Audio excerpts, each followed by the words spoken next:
po, yan po'y aorist tense, meaning done. Tapos na, naibigay na ang eternal life. Ito ang patotoo na ibinigay na sa atin ang buhay na walang hanggan. Na, mag-isip tayong sama-sama. Kung ibinigay na, nasa atin na, wala pa. Nasa atin na. Paano ko masisiguro, Bishop, na nasa atin na? Tuloy lang ang basa sa verse 12. He who has the Son has life. He who does not have the Son of God does not have life. Have you noticed the transition? Verse 11, past participle. Pagdating sa verse 12, naging present tense. Sapagkat you don't have to be genius to figure this out. Kung naibigay na, nasa iyo na. Kaya pagdating sa 12, hawak mo na. And how do you know na hawak mo na? Keep on reading. Verse 13. I write these things to you who believe in the name of the Son of God. Look at the purpose of the writing. So that you may know that you have eternal life. Yung have po, present tense. Ngayon yun. Hindi po you will have. Kung you will have, kailan yun? Future. Kung future, nasa iyo na, wala pa. Wala pa. Kung present tense, nasa iyo na, wala pa. Nasa iyo na. Kailan? Ngayon. Bakit po ngayon ibinigay ang eternal life? Kasi ito po'y present possession. Something that we can enjoy here. Because that is our insurance. Hindi ko alam kung familiar kayo sa insurance. Pero iba-ibang klase ng insurance. Meron pong comprehensive insurance. Kapag kumuha kayo ng comprehensive insurance, that is comprehensive. Ibig sabihin, for example, ang isang sasakyan, kapag naka-comprehensive ang kanyang insurance, kahit anong mangyari sa sasakyan, siya po'y mabangga, maibangga niya ang sasakyan, yung kanyang sakay, at may nakabangga po siya, everything ay covered ng insurance. Compared po sa TPL, third party liability, na nire-require lang po the basic requirement of registration. Kapag ikaw ay nag-register ng sasakyan mo, ang basic requirement lang ng LTO, dapat may TPL. Pero of course, kung ang sasakyan mo po ay hinuhulugan mo pa at kailangan mo magbayad sa bangko ng monthly amortization, nire-require ng bangko na ikaw ay naka-comprehensive security ng bangko. Na makinig, maigi. Pinapaliwanag ko po ito at hindi ako nagbebenta ng insurance. I am just explaining this. Sapagkat kapag comprehensive, wala kang pangamba. By accident, na self-accident yung sasakyan. Umaatras ka, na-miscalculate mo, bumangga ka sa gate, nasira yung sasakyan, sagot po ng insurance yun. Sapagkat hindi lang yung ikaw ang pinangga, na ipangga mo yung sasakyan. Wala kang kapanggaan, hindi ka nakapagmaneho ng maayos-ayos ng konti, nasagi mo. Yung nasagi mo yung sasakyan, sagot ng insurance. Huwag namang mangyari, kung sakali magkaroon na aksidente, may involved na tao, sagot ng insurance. Kapag aksidente sa loob ng sasakyan, sagot ng insurance. Napakalayo ang diferensya po sa tinatawag pong TPL. Now, bakit ko sinabi yan? Sinabi ko po yan dahil ang Zoe insurance ay comprehensive. Sagot nito ang buhay dito hanggang sa kabilang buhay. Complete assurance. Complete insurance. Can you say amen? Kaya lang hindi lang po yung iyong destination. Even the very journey, every step of the way, God wants you to enjoy what Christ has fully paid for you on the cross. Can you say amen? Pinagpala na o hindi pa? Ephesians chapter 1 verse 3. Praise be to the God and Father of our Lord Jesus Christ, who has blessed us in the heavenly realms with every spiritual blessing in Christ. Pinagpala na, hindi pa? Yung word na blessed, ang Greek word na ginamit po dyan, eulogeo. EU good. Logeo to speak. Eh dahil nasa aorist tense po yan, spoken na. God has spoken good things over you. You know the best thing you can do in life? Huwag mo nang kontrahin kung ano sinabi ng Diyos sa'yo. Sinabi na ng Diyos, pinagpala ka na. Saguhin mo na lang, amen. Sinabi ng Diyos, pinatawad na kita, amen. Sinabi ng Diyos, pinagaling na kita, amen. Huwag mong kontrahin. Ang problema sa atin, kung sinabi ng Diyos, kinokontra natin, base sa ating nakikita, base sa ating nararamdaman. Sabi po ng Biblia, pinagaling ka na, pinagpala at pinaburan, regardless of what we see with our eyes. That's why we are taught in the scripture to walk by faith and not by sight. What we see with our eyes are all temporary. What we believe in our hearts are all eternal. Kaya kailangan natin maintindihan kung pinaniniwala ng puso, yun ang bigkasin mo. Huwag mong bibigkasin yung nakikita ng mata. Kasi nakikita mo ngayon, baka mamaya iba na. Pero yung pinaniniwalaan mo kahit anong mangyari, hindi magbabago. Tapat ang Diyos sa kanyang pangako. Ang salita niya ay mananatili, magpakailan-kailan kuman. You are forever insured. You are forever and eternally secured in the Zoe Insurance Company. Palakpakan si Lord. Amen. Pinagpala na, hindi pa? So kung mananalangin ka, Diyos ko, pagpalain mo po ko. Tama, mali? Mali. Pero yan po bang nakasanayan natin sa relihiyon? Sapagkat sinasabi sa atin ng relihiyon, dapat manatiling mababa ang loob. Dapat manatili kang may sakit, nanatili kang mahirap. Dahil ang may sakit at mahirap, malapit kay Lord. Kung ganyan ang paniniwala mo, ipag-pray ko na magkaroon ka ng maraming sakit. Lahat ng kahirapan ay mapasayo na para close kayo ni Lord. Pero napansin mo, pag naghirap ka at nagkasakit ka, nagpe-pray kang gumaling at nagpe-pray kang guminaw. Wow! Gusto mo magkalayo kayo ni Lord? Napansin nyo kung ano ginagawa sa atin ng reliyon? Meron siyang sinasabing isang bagay, kinukontra niya. Sabagat sinong gustong may sakit? Kung may sakit ka, humahanap ka ng kagalingan. Pumupunta ka sa doktor, pumupunta ka sa ospital, sapagat mahirap ang may sakit. Kaya nga sa krus, sinama ni Jesus ang sakit mo upang sa kanyang sugat, pinagaling ka na ng Panginoon. Shout amen. Kung kayo mapunahin, nabanggit nyo po, nakikita nyo sa screen, ang pagpapalang ibinigay sa atin na spiritual na pagpapala. Can you see this on your screen? Over here, spiritual blessing. Napansin nyo po ba? Siguro mas masaya ka kung nakasulat dyan, financial blessing. Siguro mas masaya ka, pumapadyak ka, lumulukso ka na. Kung nakasulat po dyan, material blessing. Why in the world the Apostle Paul wrote spiritual blessing?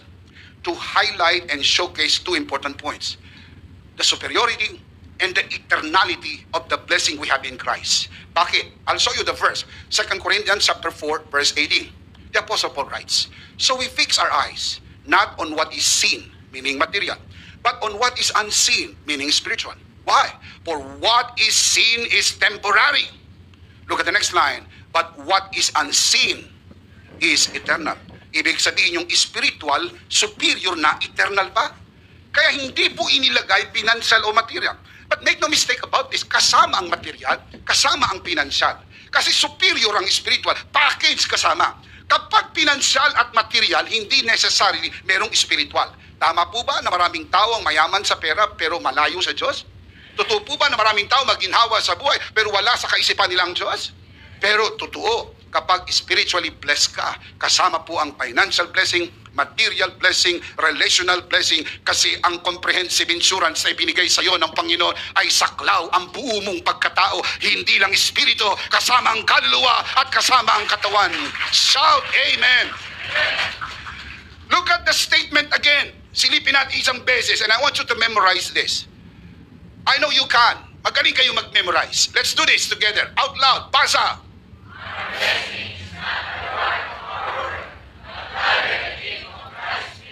Now, close your eyes. 1, 2, 3. Bumabagal. Bigyan ko pa kayo na isang pagkakataon. Pag nagkamali kayo, closing prayer na tayo. Seryoso to. Hindi tayo naglalaro dito. Hindi biro-biro ito. Ready? 1, 2, 3. Our blessing is not a reward of our work, but rather the gift of Christ's finished work. Believe ako, kahit nakapikit ang mata, nakakabasa kayo. Palakpakan si Lord. Hallelujah. 1 Corinthians 2:12. The Apostle Paul writes, for we have not received the spirit of the world, but the Spirit who is from God, that we may understand what God has freely given us. Libre, may bayad. Libre. The word understand here is the same Greek word used in 1 John 5:13, that you may know, eido. Dito naman, that you may understand, eido. Kasi kailangan maintindihan mo yung libre. Dahil pag libre, hindi mo nababayaran. Kaya tinatanong natin palagi ang mga tao, nang si Kristo ba'y namatay sa krus ng Kalbaryo, binayaran niya bang lahat o hindi? Dahil kung binayaran lahat, tama si Pablo, libre lahat. Ang paraan ng pag-enjoy mo ng lahat ng binayaran ni Kristo ay sa pamagitan ng iyong pananampalataya. Because you cannot enjoy what Christ has provided for unless you first believe. Because it only happens to those who... How many believers we have this afternoon? Raise your hand. Everybody say, I believe. Palakpakan natin ng malakas si Lord. Hallelujah. Yung word po na given, to be exact, freely given, dahil yung two words na yan, sa Greek, one word. Bayad. Bakit po libre? Dahil may nang libre. May nagbayad. Binayaran ni Jesus sa krus ng Kalbaryo. Kaninong kasalanan ng kanyang kinarga? Sa aton. Kaninong sakit ang kanyang kinarga? Sa aton. Lahat yun ay sa atin. Kinarga ni Kristo sa kanyang duguang katawan. That is why the scripture says that by His wounds we are healed. Palakpakan natin ang mabuting Panginoon. Amen. Gusto ba ng Lord ma-enjoy natin ang pagpapala? Sure. Let me show you the verse. 1 Timothy 6:17. The Apostle Paul writes, "Command those who are rich in this present world not to be arrogant, not to put their hope in wealth, which is so uncertain, but to put their hope in God, who," referring to God, "richly provides us with everything." And pray tell me, what is the purpose why God has provided us with everything? What is the purpose? It's in the Bible, yo. Gusto ng Diyos ma-enjoy mo. Gusto ng Diyos ma-enjoy mo because that is your season. Season mo yan. Pinagpala ka, pinaburan ka ng Diyos. Enjoy it. Mga kapatid, pag hindi mo yan na-enjoy, ibang tao ang mag-i-enjoy po niyan. Kaya lagi kong sinasabi sa inyo, pag may pagpapala kayo, pagbigay kayo ng marami sa Lord, dahil hindi ho yan nasasayang, pumapasok yan sa walang hanggan, magtabi kayo ng konti at enjoy nyo ng lahat. Huwag kayo matabi ng marami, konti lang. Masyadong matutuwa ang manugang nyo. Konti lang. Hindi ko sinasabing huwag magtabi. Sabi ng Book of Proverbs, ang matalinong ama nagtatabi para sa anak. So magtatabi ka. Hindi ko sinabing huwag. So huwag kayong gumawa ng issue. Magtabi, pero konti lang. Bakit? Kailangan mong i-enjoy sapagkat yan ay season ng life mo. Meron akong kilala, hindi ko babanggitin ang pangalan dahil live ito. Nang siya'y nabubuhay pa, sobrang pagtitiis para sa kanyang anak. Yung kanyang anak ay may asawa, sa makatwid meron siyang manugang. Lumang sasakyan, hindi bumibili ng bago dahil kaya niyang bumili pero wag bibili dahil para sa anak. Yung kanyang sasakyan, kapag umandar, ayaw huminto. Pag huminto, ayaw nang umandar. Sobrang pagtitiis. Namatay. Namatay. Wala pang isang linggo. Yung kanyang manugang, nakabranyo. Habang nagdadrive, buti namatay siya. Kung di siya namatay, hindi siya nakapag-drive ng brand new. Mga kapatid, that's unfair. That is absolutely unfair. Bakit? Sapagkat yung kanyang pinambili ng brand new ay pera mo. Dapat na-enjoy mo yun dahil season mo yun. Ay, hindi ko sinasabi mga kapatid na hindi siya nag-iwan. Nag-iwan dapat siya ng panggasolina.